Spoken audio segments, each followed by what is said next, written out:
Con su permiso, hermanos, como soy fitness, voy a tomar un poquito de agua, ¿vale? Oren por mí porque el día que me comentaron que iba a poder predicar con ustedes, de repente me dio dolor de garganta. Así que no sé si eso es bueno o malo.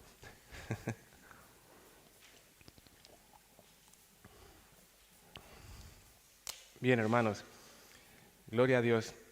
El hermano comenta que es para ustedes un privilegio que yo esté aquí, pero creo que se equivocó. El privilegio lo tengo yo de estar aquí con ustedes, de ver tantos jóvenes, tantas diferentes generaciones, cantar juntos, estar como miembros del cuerpo de Cristo cantando, es realmente una bendición. Me alegra verle a los ojos, ver cómo Dios está trabajando en otra parte de la hermosa Cataluña. Es muy lindo ver cómo en diferentes partes, en diferentes regiones, Dios tiene un pueblo reservado para sí. Y eso es hermoso, hermanos.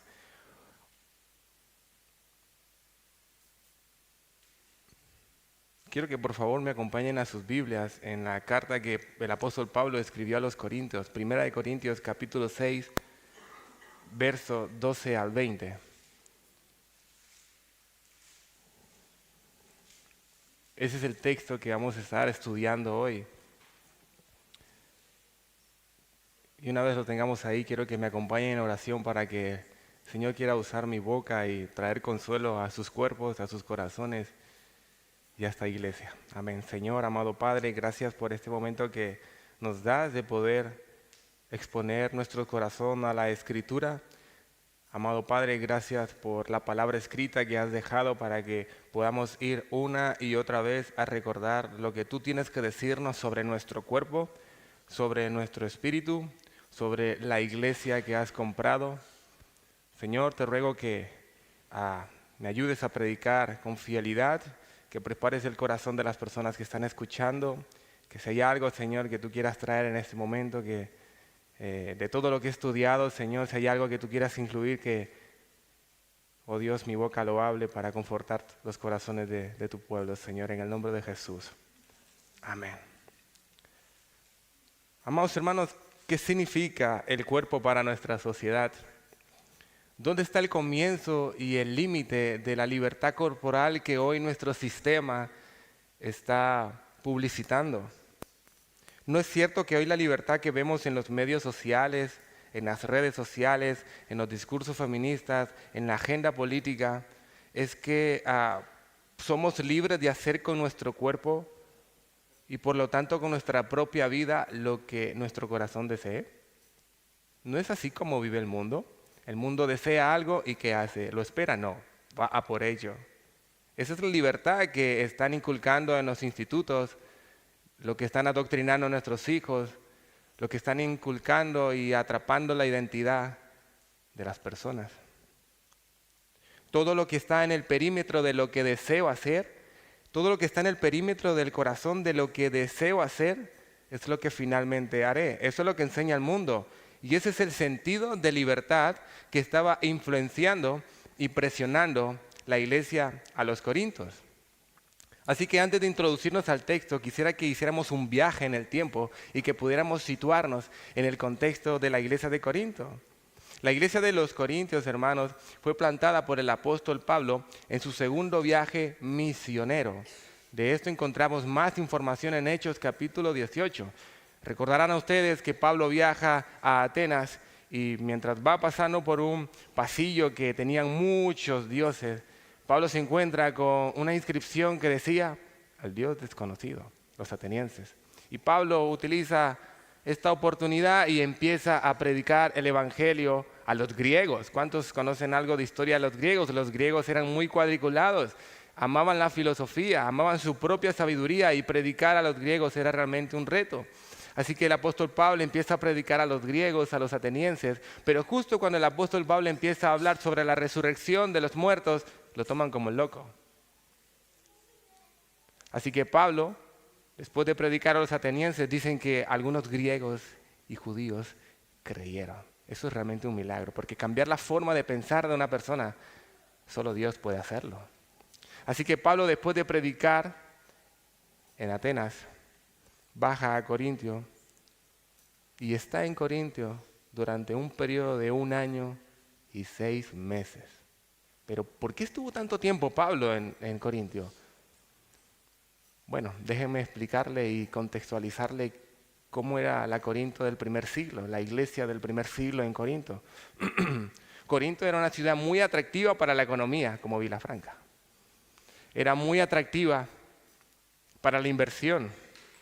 Tenía una ubicación estratégica, era el puente entre la península del sur de la Grecia y la Grecia continental. Todo el comercio tenía que pasar por ahí. Pero además de ser una oportunidad atractiva para la inversión, Corinto era una de las sedes de las grandes competiciones atléticas. Todos conocemos los Juegos Olímpicos por Atenas, ¿no? Pero Corinto no se quedaba atrás. Corinto era una de las sedes en donde se competía, o era el momento en donde se desarrollaba algo que se conocía como los Juegos Ístmicos. Todos los mejores atletas del mundo, una vez al año, se presentaban ahí. Corinto también no solamente era conocida por su atractivo financiero ni por sus grandes competiciones atléticas. También era conocida por su inmoralidad. Debido a los numerosos vicios que caracterizaban a la ciudad, un antiguo proverbio griego decía: un viaje a Corinto no es para cualquier hombre. De hecho, evidencias extrabíblicas como la del cómico Aristófanes acuñaban la palabra corintiar como un acto de fornicación. El filósofo Platón utilizaba el término muchacha de Corintia como un eufemismo para una prostituta. Estos elementos revelan el contexto coloquial en la que se encontraba la iglesia de Corintio. Pero ¿saben una cosa, hermanos? Esto no solamente es verdad, sino que además eran una sociedad dada a la embriaguez desenfrenada. Y había un gran templo conocido no solamente por los griegos, sino hasta el día de hoy, que era el templo de la diosa del amor, Afrodita. Dicen que tenía aproximadamente unas 1000 sacerdotisas que bajaban todos los días, las tardes, a la ciudad a prestar sus servicios a los hombres. Así que, si ustedes piensan en el corazón del apóstol Pablo, Pablo vio mucha necesidad en esa iglesia, queridos hermanos, pero el contexto de la iglesia de Corintios no es muy diferente al nuestro. Pablo escribe esta carta de los Corintios desde Éfeso, esta hermosa carta para mí personalmente cargada de teología práctica, y diría yo que en ella encontramos grandes tesoros de la doctrina corporal del cristianismo, siendo la esperanza de la resurrección de los muertos en Cristo y la glorificación de sus cuerpos en 1 Corintios capítulo 15. Pablo recibe información por parte de dos grupos. En primer lugar, en los primeros capítulos de la carta dice que hay un grupo llamado los de Cloé, y en el capítulo 16, 3 delegados que informan a Pablo de la situación que estaba la iglesia de Corinto. Así que Pablo empieza a escribir esta carta de la siguiente manera, y que conste, quiero que piensen bien en el contexto de la iglesia.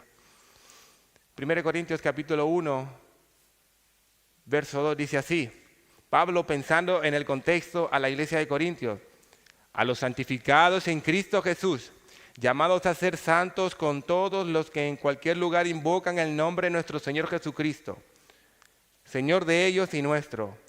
Gracia y paz a vosotros de Dios nuestro Padre y del Señor Jesucristo. ¿Cómo es posible esto, hermano? Una iglesia estaba siendo presionada por todo el contexto que tenían, y de hecho muchos de los miembros de esta iglesia habían caído en esas presiones, y Pablo les llama a los santificados, a los santos, porque la iglesia de Corintio estaba siendo cuestionada por su identidad. Miren, hermanos, una cosa es que eso lo haga el mundo, pero otra cosa es que eso suceda en la iglesia. Y cuando la identidad de la iglesia es cuestionada, hemos perdido mucho terreno. En Vilafranca de Penedés no puede pasar eso, hermanos. Así que Pablo escribe con ese saludo solemne, y a partir de entonces empieza a redactar una carta magnífica que les invito a que puedan leerla en casa. Pablo contesta de forma clara y práctica todos los problemas de los cuales es informado: división del capítulo 1 al 4, sexo e integridad sexual del capítulo 5 al 7, sobre la comida del capítulo 8 al 10, sobre el orden en la adoración del capítulo 11 al 14 y sobre la resurrección en el capítulo 15.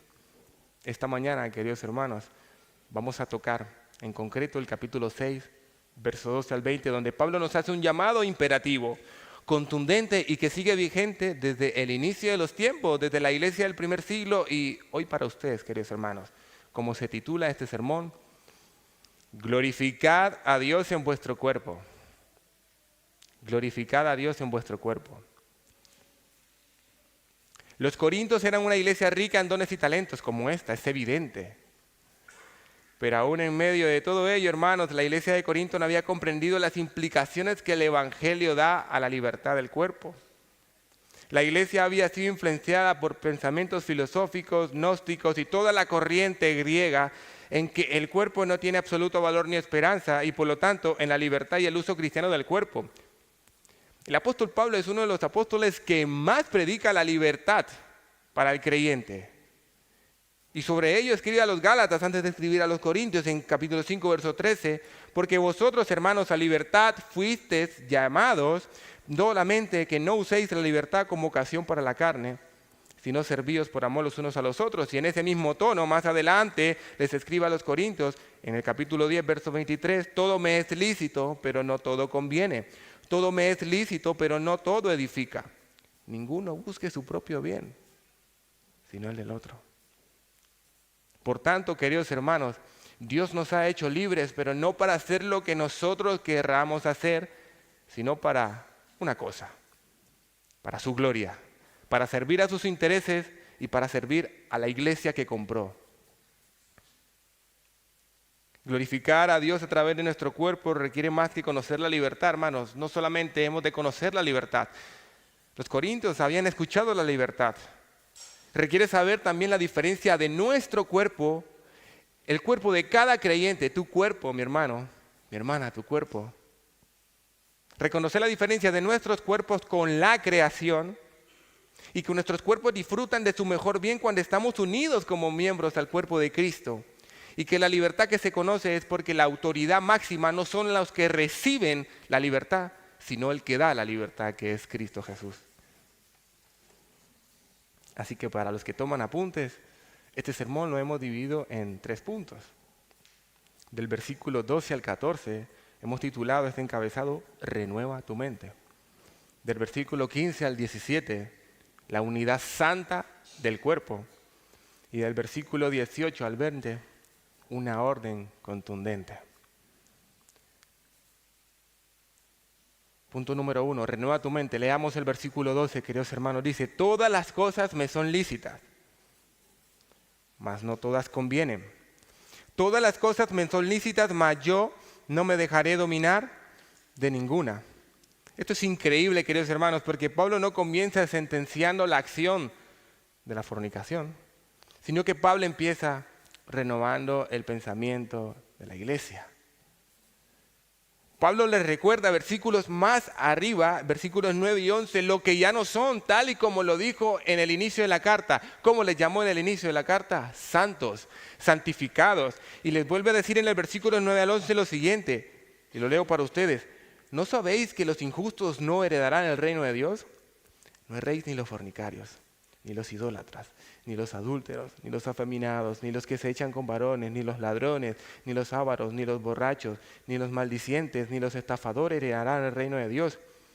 Verso 11. Y estos eran algunos de vosotros, mas ya habéis sido lavados, ya habéis sido santificados, ya habéis sido justificados en el nombre del Señor Jesús y por el Espíritu Santo de Dios. Y enseguida les dice, todo me es lícito, pero no todo me conviene. No todas las acciones legítimas, queridos hermanos, son convenientes. Por ejemplo, es legítimo que yo quiera tomarme agua, como lo acabo de hacer, pero no es conveniente que yo me tome 20 litros de agua de golpe, ¿no? Algo bueno me puede afectar. Cuando hablamos de acciones legítimas, hablamos de acciones legítimas. Todo aquello que no viole la ley de Dios. No es legítimo mentir ni para el creyente ni para el no creyente. La forma en la que satisfacemos nuestras necesidades legítimas expone la lealtad de nuestro corazón. ¿Cómo estás satisfaciendo tus necesidades? ¿Con prudencia? ¿Con sabiduría? ¿O con desenfreno y falta de dominio propio? Renueva tu mente, querido hermano, para que conozcas cuál es la voluntad de Dios, buena, agradable y perfecta. Pablo continúa diciendo, mas yo no me dejaré dominar de ninguna de estas cosas. Todo lo que hacemos, queridos hermanos, debe ser regulado por una cosa, por la persona de Cristo, por lo que Dios ha dejado escrito en su palabra.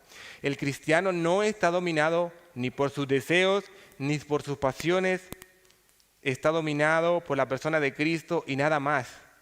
El Espíritu Santo domina el corazón del creyente. Esto requiere, hermanos, una recurrente exposición de nuestra mente y nuestro corazón al Creador de nuestros cuerpos. Somos dominados por lo que nuestra mente y corazón consume. ¿Qué estás consumiendo? ¿De qué te llenas?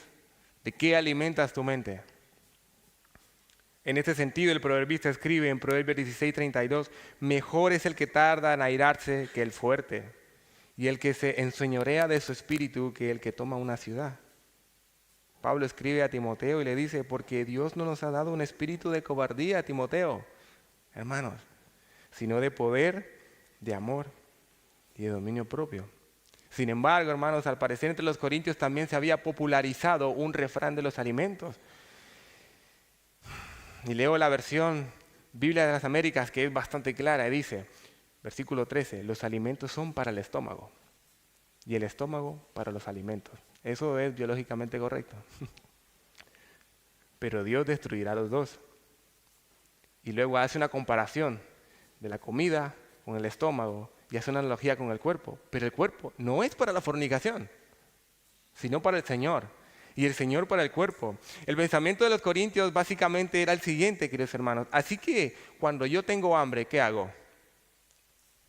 ¿Cómo?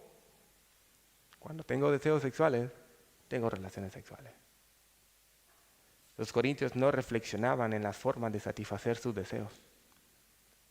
Es una pena que los cristianos no reflexionemos en la forma en la que satisfacemos nuestros deseos. No medían lo conveniente y por lo tanto eso les dominaba. Pero me vas a decir, bueno Daniel, pero a mí no me domina lo que el texto está diciendo. Bueno, pero hay personas que los domina la Coca-Cola, el like de las redes sociales, la ira, el orgullo, la impaciencia, la pereza. Los corintios estaban pisoteando la libertad de Cristo, hermanos. Pero hay un dato muy curioso en este texto. Miren, hermanos, la palabra Señor, del versículo 12 al 20, la palabra Señor y la figura de Dios aparece 12 veces. La palabra cuerpo aparece 8 veces. La palabra miembro de Cristo aparece 3 veces. Y la palabra fornicación aparece 3 veces. ¿De qué trata el texto? Sobre la glorificación del cuerpo y sobre la inmoralidad sexual. Pero esto es muy importante, queridos hermanos, porque Pablo no está dándole luz a la acción ilegítima, sino que está abordando este tema, no arremetiendo contra tal acción, sino reorientando sus mentes, renovando su mente al propósito del cuerpo y al destino del cuerpo, a la supremacía de Cristo sobre lo que le pertenece. Tu cuerpo no es tuyo, es de Cristo y solo de Cristo. Pablo sigue diciendo en el versículo 13, pero el cuerpo no es para la fornicación, sino para el Señor y el Señor para el cuerpo. Verso 14, y Dios que levantó al Señor, también a nosotros nos levantará con su poder. Pablo nos empieza a enseñar que nuestros cuerpos tienen un propósito eterno. Hermanos y hermanas, aquí habemos muchas generaciones y todos pasaremos, si Dios así lo permite, por el fenómeno biológico del envejecimiento. Nuestros cuerpos envejecen, nuestros cuerpos se deterioran. Cada día que pasa, perdemos fuerza. Cada día que pasa, no nos vamos haciendo mejores físicamente, nos vamos deteriorando. Pero ¿saben una cosa, queridos hermanos? Nuestros cuerpos tienen esperanza. Los cuerpos de los cristianos que sufren tienen esperanza. Los cristianos sufrimos con esperanza, porque nuestros cuerpos tienen esperanza. Porque Dios no solo salvó nuestras almas, Dios salvó también nuestros cuerpos. Y hay una estrecha relación entre el cuerpo y el Dios eterno. La relación entre nuestro cuerpo y Dios es santa. Pablo sigue diciendo en el verso 14, y Dios que levantó al Señor, también a nosotros nos levantará con su poder. Ahora Pablo nos está enseñando el destino del cuerpo. El destino del cuerpo no es la tumba, es el cielo, la morada celestial. Sobre ello escribe a 1 Corintios capítulo 15, verso 54 lo siguiente: y cuando esto corruptible se haya vestido de incorrupción y esto mortal de inmortalidad, entonces se cumplirá la palabra que está escrita: sorbida es la muerte en victoria.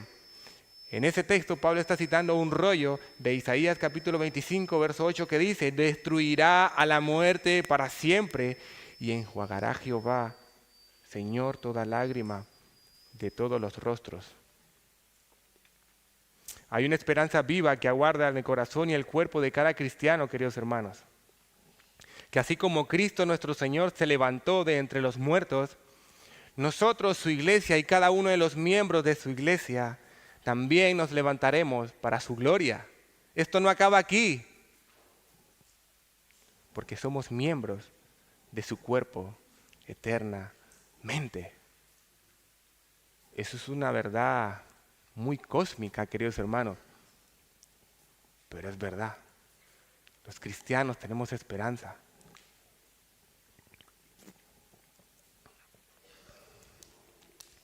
Recientemente con mi familia hemos pasado una situación muy delicada con nuestra hija.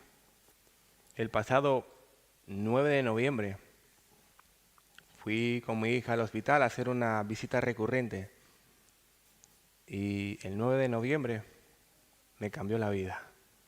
A mi hija la diagnosticaron con un tumor en la escápula derecha y en 2 o 3 semanas nosotros como padres pensamos que nuestra hija se iba. Un tipo de cáncer había empezado a atacar la escápula derecha a mi hija. En ese momento te das cuenta de que nuestro cuerpo es muy débil, hermano. De que la salud es tan débil como la rama de un árbol seca en verano. Se quiebra con facilidad. Pero nuestros cuerpos, aunque sufren y padecen, tienen esperanza en Cristo. Por tanto, queridos hermanos, una vez que Pablo empieza a reorientar la mente de su audiencia, de los corintios, diciéndole: ustedes son santos, ¿qué están haciendo? Pablo empieza a llevar su argumento a lo que es nuestro segundo encabezado, la unidad santa del cuerpo. Y en el verso 18 les dice, verso 15, perdón: ¿no sabéis que vuestros cuerpos son miembros de Cristo? ¿Quitaré pues los miembros de Cristo y los haré miembros de una ramera? De ningún modo, Corintios, esto no puede ser así. Ya Pablo nos ha hecho saber que nuestros cuerpos tienen una relación estrecha con su Creador. Entonces, ¿cómo los miembros del cuerpo de Cristo, que son cada uno de estos cuerpos que están aquí representados, que conforman la iglesia, se harán miembros de algo que no son? De ninguna manera. Estas palabras son fuertes, queridos hermanos y hermanas, pero Pablo tenía algo muy claro, y es que nuestros cuerpos fueron santificados para conformar el pueblo de Dios, su iglesia, el cuerpo de Cristo, para ser la morada de Dios, el Espíritu Santo en esta tierra. Es increíble, piensa en esto: la tercera persona de la Trinidad habita en tu cuerpo si ha sido comprado por la sangre preciosa de Jesucristo. Hermano, piensa en ese momento. El Espíritu Santo habita en ti. Yo no sé cómo es eso posible, pero es verdad. El Espíritu Santo, el mismo Espíritu que había en Cristo, está en ti. Y si está en ti, debe haber una diferencia en la forma en la que viven afuera y la forma en la que vive la iglesia, tanto en su espíritu como en su cuerpo. Y no solo en el tema de la moralidad sexual, sino en cómo nos vestimos, en cómo tratamos el cuerpo, en cómo comemos. Soy el cristiano fitness, hermano, tengo que decirlo.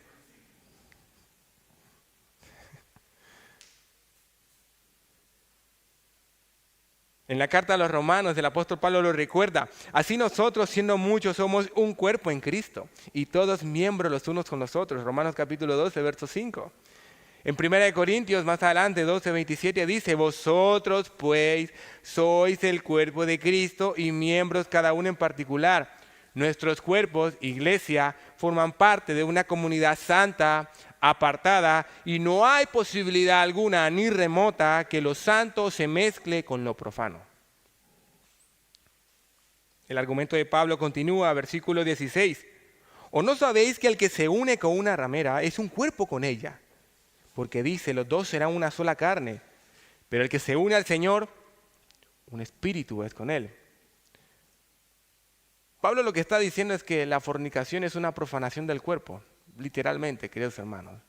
Y hay que hablar como el texto lo dice, no debo y no puedo caer en la debilidad de mis palabras y querer amasillar este texto. Es así, hermanos.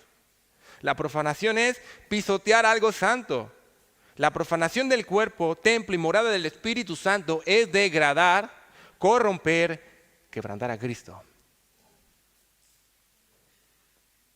Porque cada cristiano está unido a Él, como el pámpano a la vida, hermanos.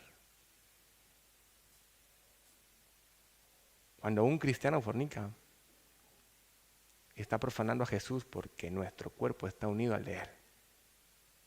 Eso no quiere decir, queridos hermanos, que solo los cristianos cometen inmoralidad sexual. Los impíos pecan también y cometen inmoralidad sexual. Pero a diferencia del impío, del no creyente, el cuerpo del cristiano está unido al de Cristo. El impío viola la ley moral de Dios. El cristiano que fornica profana a Cristo. Y no solamente esto, hermanos. Este texto tiene muchas implicaciones en nuestra vida, no solamente en este sentido. En la administración total de nuestro cuerpo. Pastor John MacArthur comenta al respecto. Cristo no queda personalmente mancillado o manchado con el pecado más de lo que son contaminados los rayos del sol que se reflejan en un depósito de basura. Imagínense, los rayos del sol caen sobre la basura, pero el sol no queda manchado. Pero la reputación de Cristo sí queda empañada por causa de la relación que ese cristiano tiene con Él.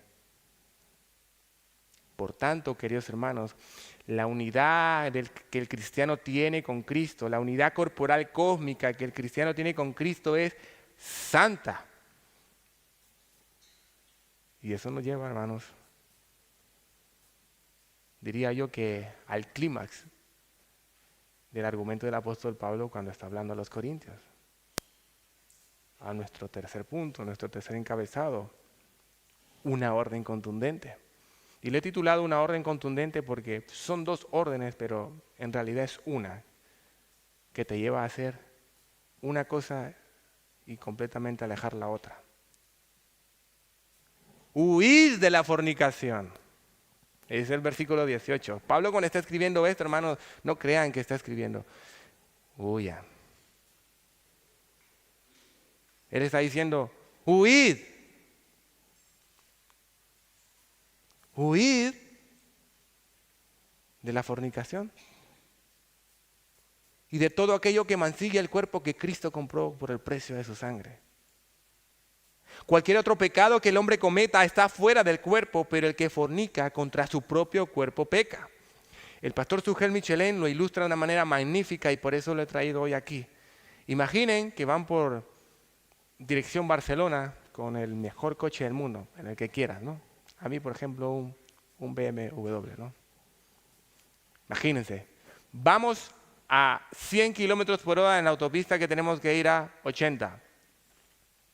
Bueno, podríamos decir que yo he sobrepasado el límite de la velocidad y lo que ha sucedido es que he pecado con mi coche sobrepasando el límite de la velocidad. Vale, ahora bien, imagínate que te regalan un coche, el mejor coche del mundo. Para ese coche te pasas por toda Vilafranca de Penedés recogiendo toda la basura de todos los vecinos y la metes en el coche. No lo hagas, ¿vale? Por favor. Bueno, ahora podríamos decir que estamos pecando contra el coche. Tu cuerpo no es un coche, querido hermano. Es el templo del Espíritu Santo. Es la morada del Dios 3 veces santo. Cuando el cristiano cae en inmoralidad sexual, el cristiano introduce basura en un cuerpo que le pertenece al Señor a la vez que se está provocando daño a sí mismo. Por eso el mandato imperativo y continuo de Pablo, huid. Y en el lenguaje original dice, estén huyendo. Es decir, constantemente. Esto no es solo de, bueno, voy a huir ahora, no. Huye siempre, por favor. Hay dos elementos a señalar en la gravedad de la fornicación, hermanos. En primer lugar, cuando el hombre y la mujer fornican, distorsionan la imagen de Dios en sus vidas y violan la ley moral de Dios. Y en segundo lugar, la inmoralidad sexual evidencia la falta de dominio propio, la falta de control manifestada por su pecado que grita al cielo, soy como un animal y vivo como quiera. Pero no solamente pasa en la inmoralidad sexual, puede pasar con ese trocito de chocolate que te apetece a las 3 de la mañana. Como yo me pertenezco a mí mismo, yo hago lo que yo quiera. Y viéndote la película de Netflix 8 veces. Como yo quiero estar sentado en el sofá, pues 8 horas estaré sentado en el sofá. Porque el Dios de ese siglo, queridos hermanos, somos ahora nosotros mismos y hacemos lo que queremos. Pero esto no puede ser así en la iglesia. No podemos vivir como animales, no somos animales. No podemos vivir por instinto, sin dominio sobre nuestros impulsos. ¿Acaso no está el Espíritu Santo en ustedes?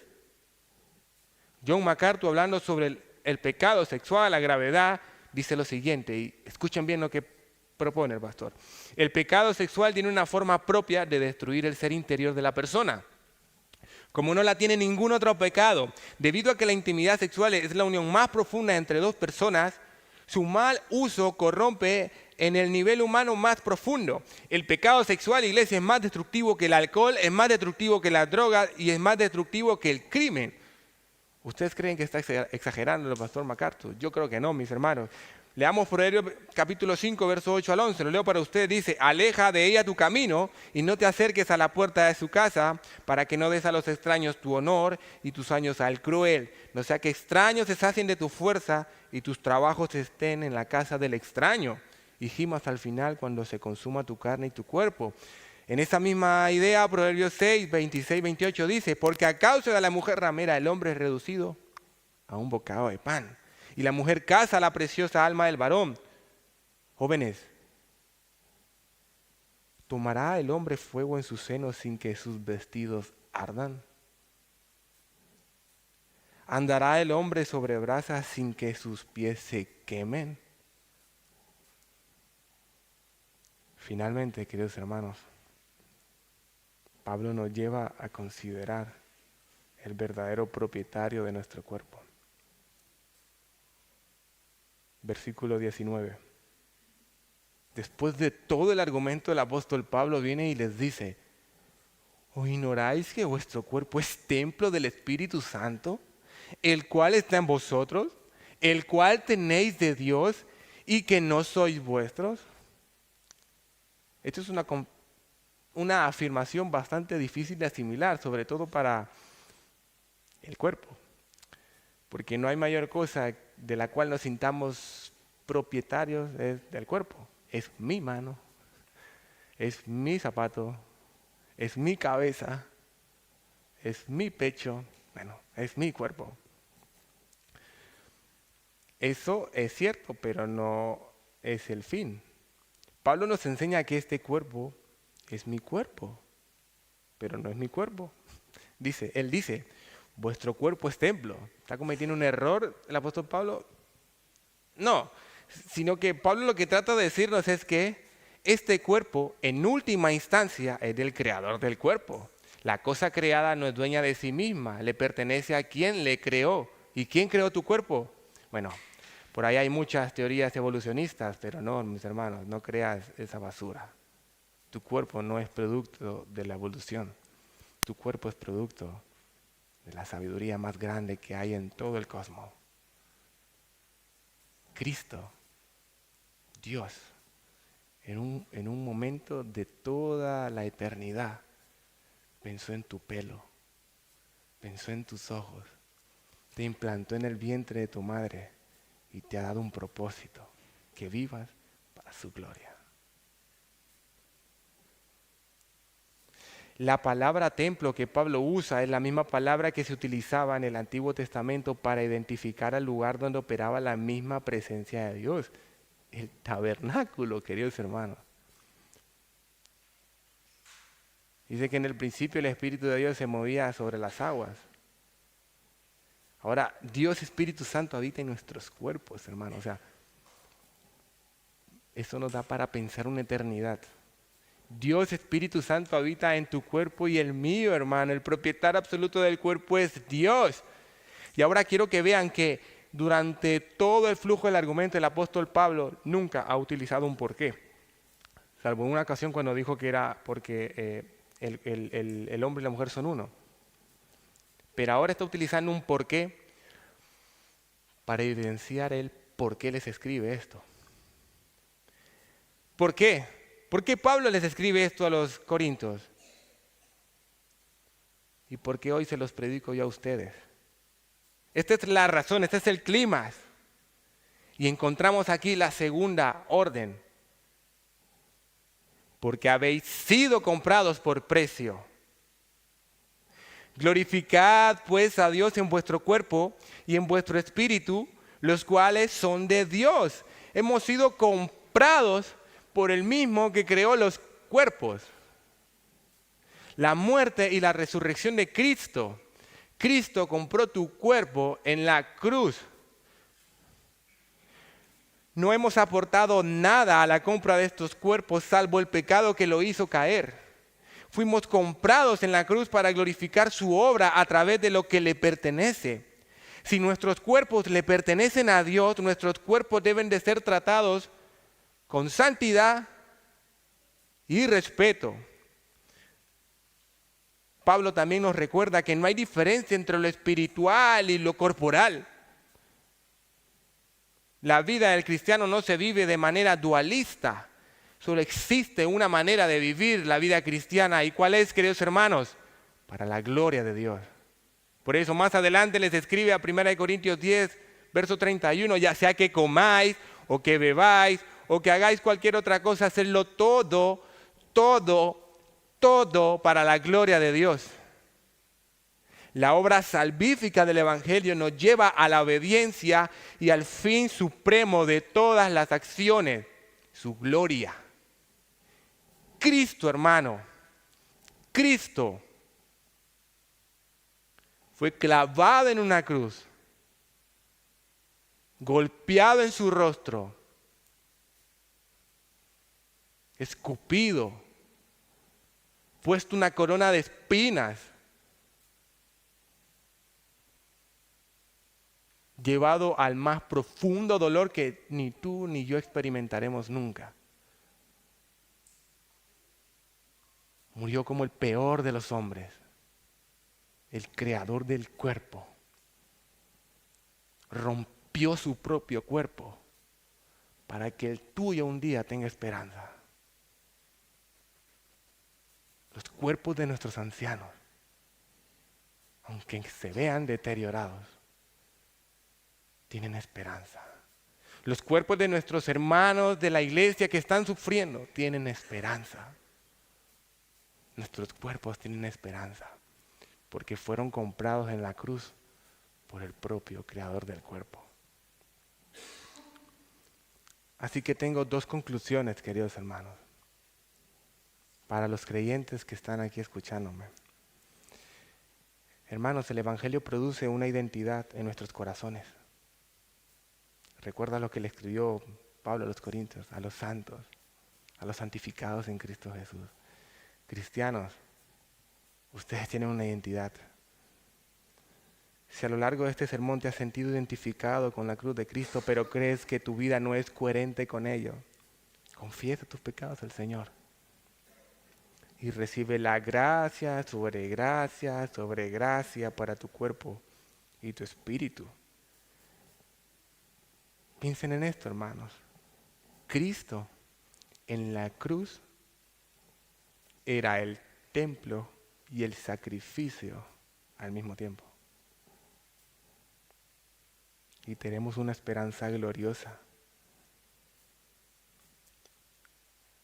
Apocalipsis 21, 3:4 dice: y oí una gran voz del cielo que decía: he aquí el tabernáculo de Dios con los hombres, y Él morará con ellos, y ellos serán su pueblo, y Dios mismo estará con ellos como su Dios. Enjuagará Dios toda lágrima de cada uno de ellos, y ya no habrá muerte, ni habrá más llanto, ni clamor, ni dolor, porque las primeras cosas pasaron. En ese mismo sentido, Pablo escribe a los Corintios, en 1 Corintios capítulo 15, verso 55, lo siguiente: ¿dónde está, oh muerte, tu aguijón? ¿Dónde, oh sepulcro, tu victoria? Ya que el aguijón de la muerte es el pecado, y el poder del pecado, la ley. Mas gracias sean dadas a Dios, que nos da la victoria por medio de nuestro Señor Jesucristo. Así que, hermanos míos amados, estar firmes y constantes, creciendo en la obra del Señor siempre, sabiendo que vuestro trabajo por el Señor no es en vano. No es en vano, mis hermanos, santificarnos para el Señor. Tenemos esperanza los cristianos. Los cristianos. El pueblo que Dios compró. Sin embargo, si has escuchado este mensaje y estás totalmente indiferente a él, y tu corazón ha vivido una vida totalmente de espaldas hacia el Creador de tu cuerpo, amigo y amiga, te animo a que hoy mismo puedas huir de todo pecado, pero ir ¿hacia dónde? Hacia Cristo. Huye hacia Cristo. Te animo a que hoy mismo puedas ir hacia Cristo. Huye del pecado, porque solo Cristo y nada más que Cristo es la esperanza que nuestros cuerpos y corazón anhelan. Amén. Oremos, hermanos. Gracias, Padre, por tu amor. Gracias, Señor, por tu fidelidad. Gracias, Señor, porque has salvado nuestros cuerpos. Gracias, Señor, porque nos has bendecido con tu iglesia, porque formamos parte de tu cuerpo, porque estamos unidos a ti, Señor, porque te pertenecemos. Gracias, Señor, porque tenemos esperanza en la obra de Cristo en la cruz. Gracias porque has santificado aún nuestros cuerpos y nuestros corazones. Te ruego, oh Dios, que podamos vivir con esa esperanza en nuestra mente, en nuestro corazón, de que Cristo salvó nuestros cuerpos para que podamos presentarlos como un sacrificio vivo, agradable a Dios, que es nuestro culto racional. Porque somos diferentes, Señor, no por lo que nosotros podamos hacer, sino por lo que tú hiciste en la cruz, por nuestros cuerpos y por nuestras almas, para tu gloria. En el nombre de Jesús, amén. Hermanos, les invito a que nos pongamos en pie y podamos entonar esta canción de esperanza con toda la fuerza de nuestro cuerpo y nuestro corazón.